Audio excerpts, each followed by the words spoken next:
Chapitre 30. Encore ceci doit-il poser sur son cœur pour accomplir la parole de nos sages de mémoire bénie.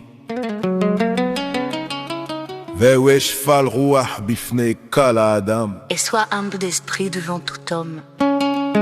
Et que ce soit en toute vérité, devant absolument tout homme, même devant le plus vil des vils. Et cela, selon la parole de nos sages de mémoire bénie. Ne juge pas ton prochain jusqu'à ce que tu arrives à sa place. Al-Tadin et traverra Achetagi al-Inkomo, car c'est sa place qui le pousse à fauter, puisque son gagne-pain l'oblige à marcher au marché toute la journée et à faire partie de ceux qui siègent au carrefour où ses yeux voient toutes les convoitises, car l'œil voit et le cœur convoite, et son penchant brûle comme un four allumé par le boulanger, comme il est écrit dans Oshéa. Uboer kesh lehava, il brûle comme un feu de flamme, etc. Il n'en est pas de même pour celui qui va peu au marché, qui reste chez lui la majeure partie de la journée. Et même s'il va au marché toute la journée, il se peut qu'il ne soit pas aussi chaleureux par nature, car le penchant n'est pas égal en chaque âme. Il y en a dont le penchant est plus fort, etc. Comme cela est expliqué ailleurs.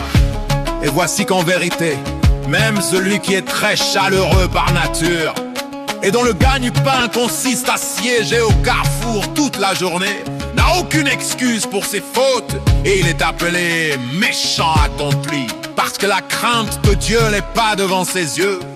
Car il aurait dû se retenir et dominer l'esprit de sa convoitise qui est dans son cœur par la crainte de Dieu qui voit tous ses actes.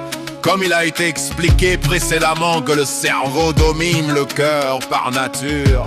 Et voici qu'en vérité, c'est une guerre immense et puissante que de briser le penchant qui brûle comme un feu de flamme par la crainte de Dieu.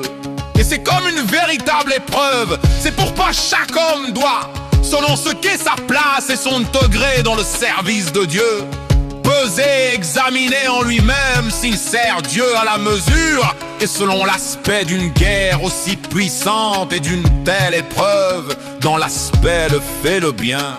Comme par exemple dans le service de la prière avec ferveur, d'épancher son âme devant Dieu de toutes ses forces réelles, jusqu'à l'épuisement de l'âme et de combattre son corps et l'âme animale en lui qui empêche la ferveur, par une guerre puissante, et de les broyer, de les concasser comme de la poussière avant la prière du matin et du soir chaque jour. Et aussi, pendant la prière, de se fatiguer d'un labeur de l'âme et d'un labeur de la chair, comme il sera expliqué plus loin, longuement.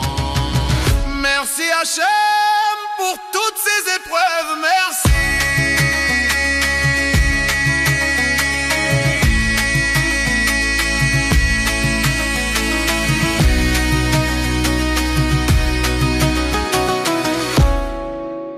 Merci Hachem pour toutes ces épreuves, merci.